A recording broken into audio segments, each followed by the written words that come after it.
everybody. So, still talking about World War One. All right. Today, we're going to be talking about some new technology and some stuff that comes out during World War One. So, in America, because America's going to get involved, and America's showing up is pivotal to world history. Because when America shows up, it's just dropping hammers on everybody. So America brings back the selective service. It's like the draft is what we typically nickname it here in society. America is going to draft 3 million men to go over to Europe and fight this war in World War One. All right. We're called the American Expeditionary Force. It's kind of odd. We don't always give our army like a nickname when we're like sending them over to go fight. But in World War One, we do. And it's called the American Expeditionary Force, the AEF. So Americans, we get trained. They draft a whole bunch of them. They train them. And then we go over to Europe. All right. When we show up in Europe, everybody calls us fat. We're nicknamed the Doughboys. So the reason that we're called Doughboys and specifically like almost making fun of us for being fat, it is not a negative thing. They're all pretty much starving to death in trench warfare and have been for years. So the average adult male over there is weighing about 125 pounds at the time. Americans show up at a healthy 150, 160 pounds. We are considerably bigger than the Europeans, and we appear healthy and therefore fat. But it's not considered they're not like, oh, look at you, fatty. It's like, hey, I wish I couldn't see my spine through my belly button.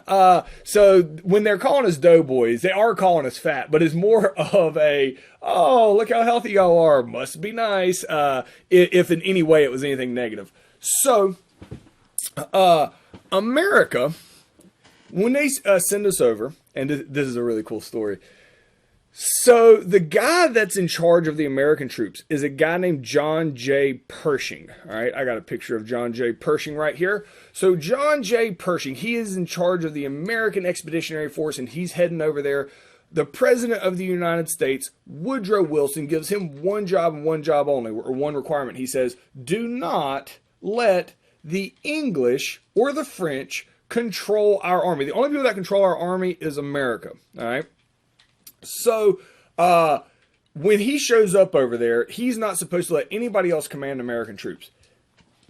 It's interesting because at this point, if you remember, it's Germany, Austria-Hungary, and Italy versus England, France, and Russia.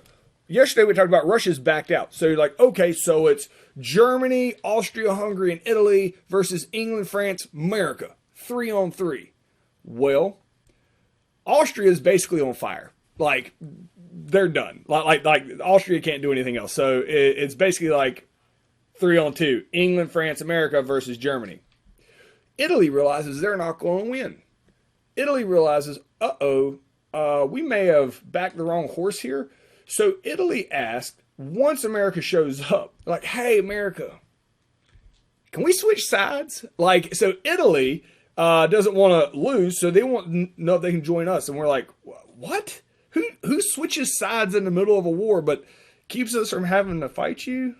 Sure. So England is going to join the side of the Allies. So now it's 4-on-1. England, France, America, and Italy versus Germany. And Germany's like, how did I get in this situation? This was an assassination with Austria and Serbia, and all of a sudden it's like everybody's teaming up on Germany. But Germany's like, no, it's go time.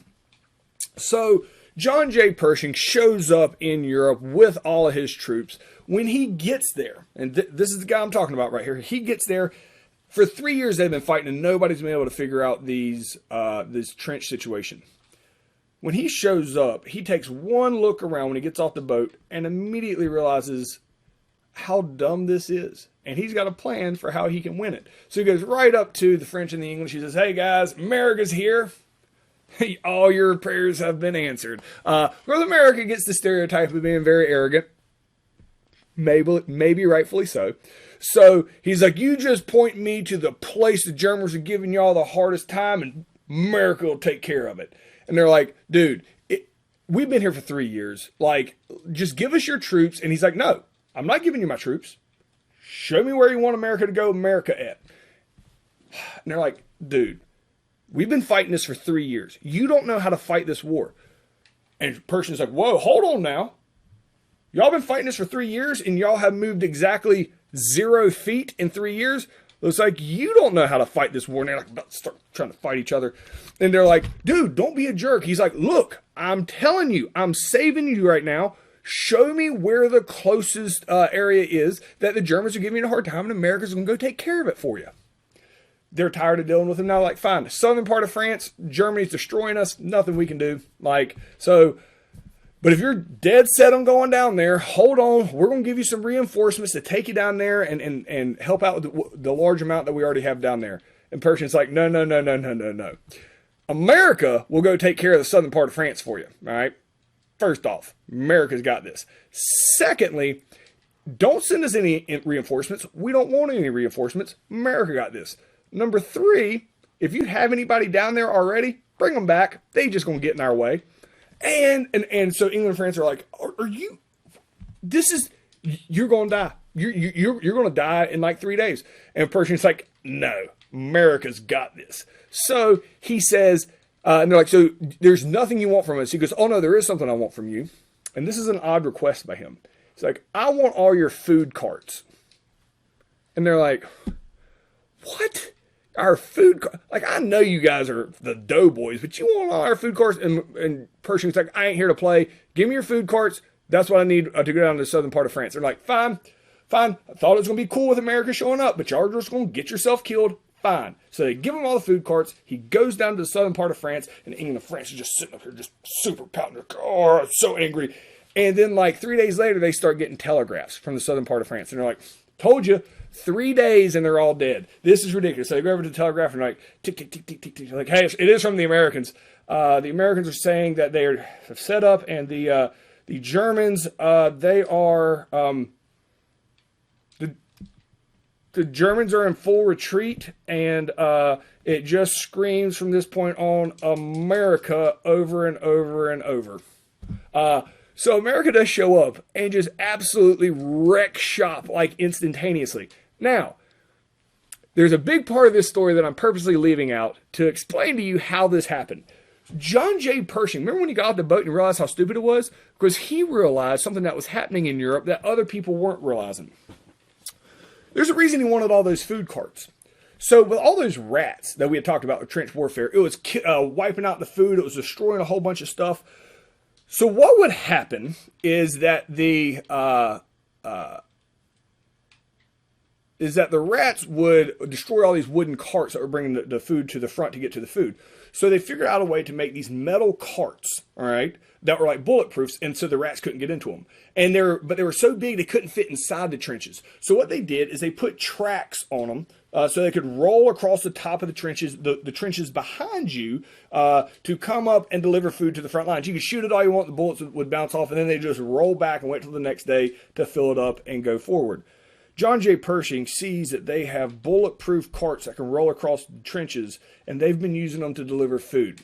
This is why he wanted all the food carts. What he does is when the Americans get to the front lines, instead of competing in trench warfare, he mounts machine guns to the side of the food carts and gets all the food carts side by side, and it doesn't put the machine gun on the front. It puts them on the side. All right. So they're like kind of pointed down on the side of them, and they slowly roll across no man's land while there's millions of American troops just walking right behind it very slowly. As soon as those, and you can shoot at them all they want, the bullets were bouncing off. As soon as these food carts stopped over the enemy trenches, they have machine guns on the sides and just shot everybody in the trenches. War's over. They ain't called food carts. They're called tanks. And as soon as we start using it, everybody start trying to mass produce them as much as possible because it's a great idea. So for 3 years, nothing had happened in trench warfare because nothing could beat a machine gun until the tank starts getting used. The tank is the solution to the machine guns. So you can just roll right over no man's land with these tanks. So John J. Pershing shows up. By the time America shows up and get started and the massive production that we have with tanks and stuff, it's going to be over relatively quick. This is a picture of the draft, the people going in and out as they get drafted here in America. So if you go in, this is like what you're wearing, and then you're coming out. dressed in your military stuff, heading off to boot camp. All right, so new technology. Most of this we've already talked about. The machine gun. The machine gun came out during World War I. This is this here. All right. So this is some of the technology. So the machine gun is down here. All right. Hard to see on the mouse.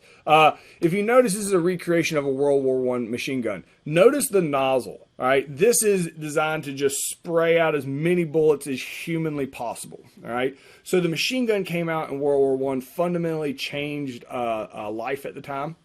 You got tanks, as we had just gotten into talking about. You notice that the guns were mounted on the side. Granted, when they went from food carts to tanks, it wasn't the exact same machine. It was the idea, and they were able to mass produce them. America, when need be, can mass produce stuff faster than other people, and militarily, it's really hard to defeat us when we never run out of anything. This is poison mustard gas. We talked about that during the trench warfare. This is where it like liquefies your insides. It's awful. But so gas mask came out with poison mustard gas. Absolutely horrific. And then airplanes. So airplanes, really, they'd invented the airplanes about 15 years before this. But once we had invented this idea of flying, or discovered it, I guess, nobody really knew what to do with it. But in World War I, what was a good idea, because these planes were really light. These are some of the original planes in World War I. They're made out of wood and canvas, that you would take off from an airport way behind your lines, fly over the trenches, and you would go see where the enemy's artillery is. Then you would fly back to your side, tell your side where their artillery is, and your artillery would shoot at their artillery. Both sides had this, and they would cross each other in the skies.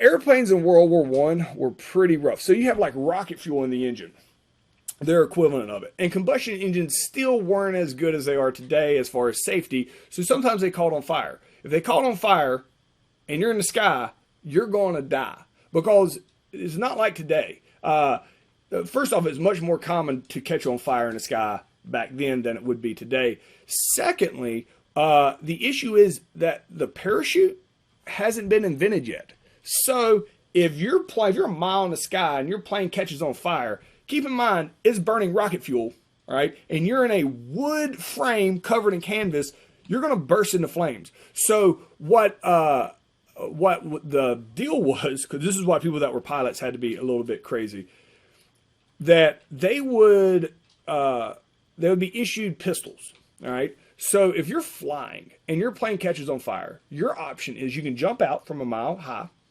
Usually doesn't work out well for you. You can burn alive. It's not going to work out well for you. Or you could just end it quickly and shoot yourself with your pistol. All right. So this is the mentality that you go into every time you take off, because this is really dangerous. Doesn't take long that these crazy guys that are pilots, because you have to be, they're passing each other every day and they're getting grumpy with each other because they're from different countries. So it doesn't take long before they start like swirling around and shooting each other with their pistols. This is the first dog fights that take place in the sky in World War I. Why it's not just called plane fights, I don't know. Because you would think, hey, dog fights are with dogs. But the reason they use the term dog fights is because it's so unorganized and it's just an absolute, back to using the same dog-eat-dog situation. You have a winner and a loser. And the loser is going to die. A lot of times. So the dogfights start with pistols. As the war goes on and the technology gets better and the engines get stronger, they can start putting some metal plating on the planes, and then they can start mounting machine guns on the planes. Once they start mounting machine guns on the plane, you're really going to have a very, very, very dangerous machine in the sky that's going to progress from World War I up to present day. But the technology in World War I absolutely changes with the creation of the airplane and as the airplane advances throughout World War I. So when America shows up, all right, it's just wrecking shop. And while we as Americans want to be like, woo, America, get some, understand the reason that happened is because America is so much more fresh and not worn out from the war and disease and all this other stuff that is just plaguing all the other people. So when we show up, we're just energized troops and very quickly just dominate here in World War One. There's a couple interesting things that take place in World War One. So the soldiers in the trenches don't hate each other. They're just trying to survive. The trench warfare is awful and everybody's struggling, trying to do the same thing the same way. The best example of this is how miserable it was in the trenches and how both sides just wanted to stop fighting, is that since the predominant religion in all the countries fighting was Christianity, on Christmas Day, there would not be any fighting in World War One. Like, everybody agreed not to fight. So much so, after the first year on Christmas Day, both groups, and this is crazy, but it kind of sets the feeling of what it was like at the time. Troops would come out of the trenches during the day, and they'd go in the middle of no man's land, and they'd clean it up, they'd bury bodies and stuff like that. Then, all right, the two armies would play soccer all day against each other.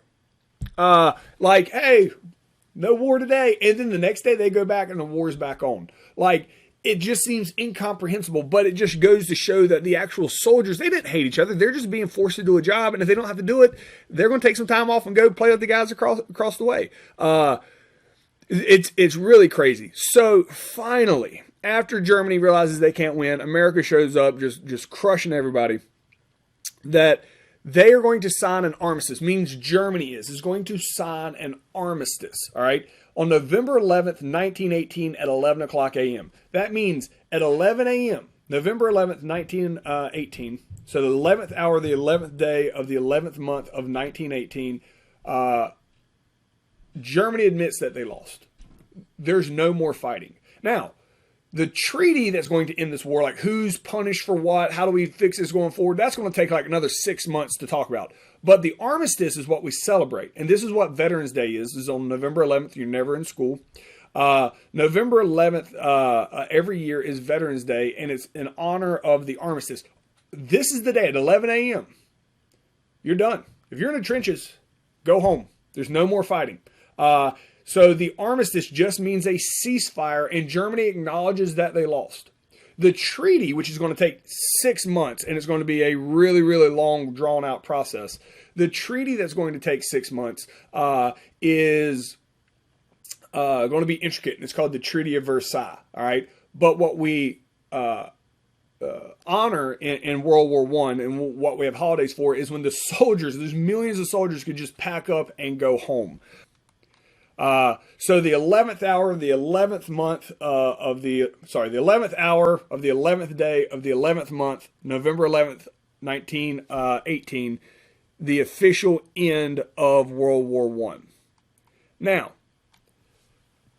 there's this thing called the Spanish flu. All right, if y'all did the very first assignment that we were out, we talked about this, and this is where one of the reasons that we're on quarantine now is to prevent something like this from happening again.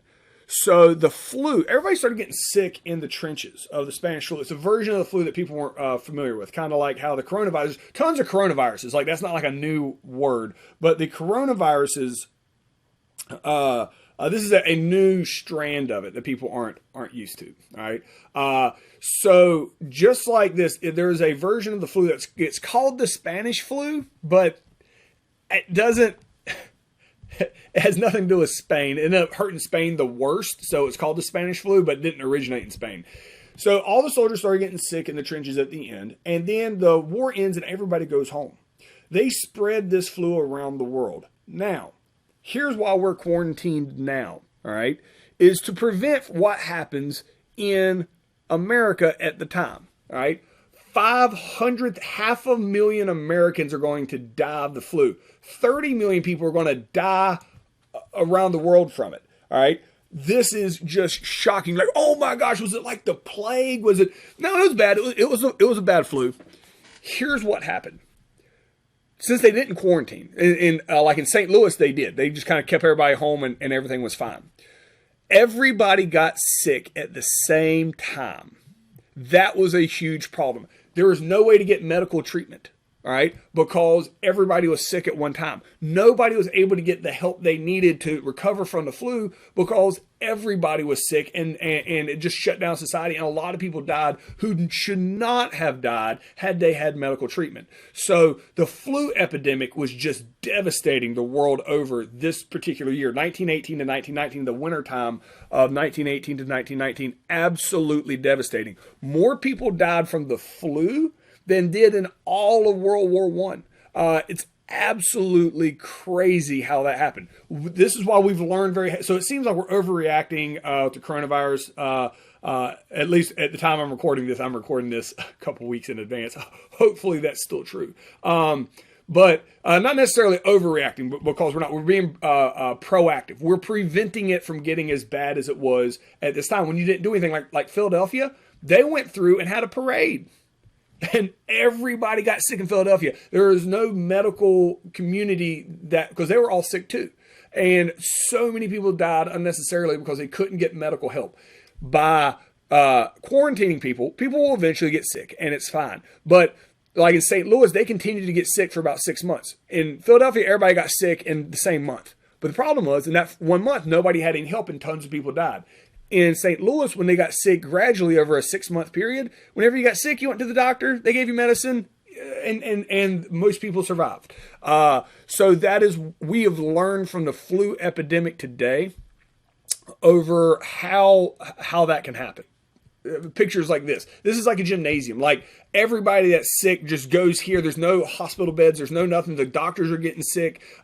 There's no supplies. There's no nothing because everybody got sick at one time. And it's a huge, huge issue that takes place during World War One. All right. So the winners decide.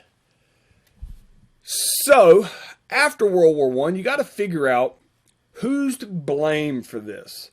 So what's going to happen is there's going to be this huge treaty called the Treaty of Versailles. All right, it's spelled the Treaty of Versailles, but it's pronounced the Treaty of Versailles. Here's what's crazy about the Treaty of Versailles. There's only 4 countries that are allowed to decide what the long-term outcome of this war is going to be. All right. It's important to note who is not allowed to be here when they decide what the punishments are for the losers of this war. First, Russia, not allowed to be here. If you remember, Russia had already backed out of the war with the Communist Revolution. All right, so they're gone. They backed out before the war ever ended, so they don't have anything to do here. They already have their treaty. They just gave Germany whatever they wanted. They dipped out. So Russia's not there. The most important one that's not allowed to come is Germany. Germany's the one that lost. All right. Germany's the one who gets blamed for this whole war. Germany didn't start it. Remember, Archduke Franz Ferdinand in Bosnia with Serbia, and then Russia got involved, and then Germany got in later. But Germany, most of the people who died from the Allies did so at the hands of the Germans. So Germany gets blamed for this. So Germany's not allowed to show up. All right. The only people that are allowed to show up are the Big Four, is what they're called. Now, I want to clarify, there were other countries that came, but they weren't allowed to talk, and we're going to talk about them. So the Big Four here are the Big Four countries that show up. All right. It's America, all right, England, France, and Italy. These are the Big Four that show up, and they're going to decide the fate for Germany after World War One. So Woodrow Wilson, who's the president of the United States, he sees this. He wanted to stay out of it. The Lusitania, all this stuff happened. He's got to show up and save everybody. So he's like, well, dang. All right. I got to go fix all this too. So Woodrow Wilson takes this job very seriously as he just goes across the Atlantic Ocean on a boat. And on his way over there, he comes up with his 14 points. These are 14 ways to prevent a World War II, all right, to make sure this never happens again. Stuff like, hey, let's not have these massive military buildups. Let's have freedom of the seas. Let's not have secret alliances. Let's do all this other stuff. And then at the very end, all right, of all these logical things to prevent countries from getting mad at each other and causing another war like this, he throws in something that's kind of a wild card. He doesn't think the rest of the countries are going to be cool with it, but he just wants to fill it out. It's a thing called the League of Nations. It's his 14th point. The 14th point, League of Nations, says all the countries join one military alliance. If it's a big public military alliance, if you attack one of those countries in that military alliance, all those countries will attack that one country. By setting it up this way, he thinks it's going to intimidate countries from wanting to start a war. So, but he's like, man, these guys are probably so tired of war. They probably don't want to talk about a military alliance. So he thinks the 14th point maybe won't be accepted. But he's like, the first 13, everybody's going to love those because why wouldn't they? It's going to prevent another war. This is a photograph of the big four that are at the Treaty of Versailles. You got David Lloyd George right here. He is the leader of England. You got Orlando here. He's the leader of Italy. Clemenceau, it's pronounced completely differently than it's spelled. So, you know, that's a French dude. And then you got Woodrow Wilson here. America. All right. So these are the four guys that are going to make all these decisions here at the Treaty of Versailles. Woodrow Wilson thinks he's going to be treated as a hero when he shows up here in Europe. And generally he is. So when he shows up, there's parades and stuff for him. Hooray. This guy represents America who came in and won this war. Hooray. So he's high-fiving, glad-handing everybody as he goes through, shows up at the Versailles Palace for this Treaty of Versailles. And he gets there, and there's Italy, England, and France are already there waiting on him. All right. And so he gets in. He's like, hey, guys, I got some stuff for you.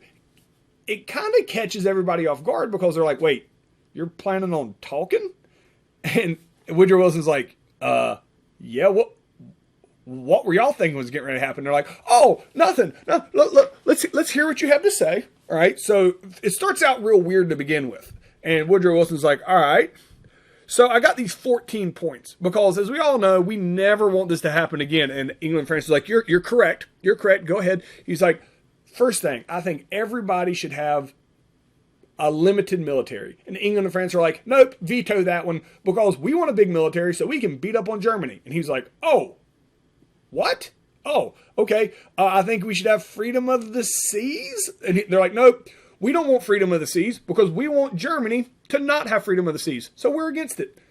And he starts getting concerned. He goes through his next points of like no secret alliances and stuff. And they're like, no. We want to have all the secret alliances that we can have against Germany because, you know, we don't like Germany now. We hate them and they have to pay. He goes through every one of these, his first 13 points that are supposed to prevent another war. And they're all like, nah, not cool with that.